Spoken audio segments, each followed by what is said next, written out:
గొంగట్లో అన్నం తింటూ వెంట్రుకలు ఏరుకుంటున్నట్టు పరిస్థితి. రేషన్ బియ్యంలో తిలాపాపం తలా పిడికెడు, ఇది అనేక సార్లు మాట్లాడుకుంటున్నాం.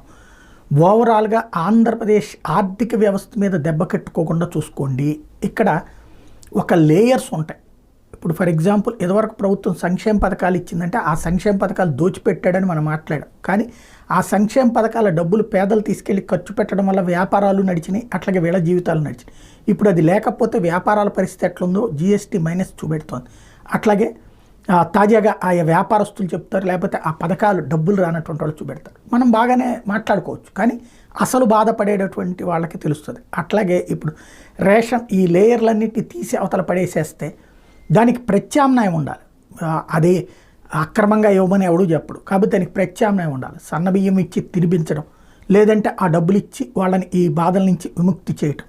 కానీ ఏటూ తేల్చకుండా కేవలం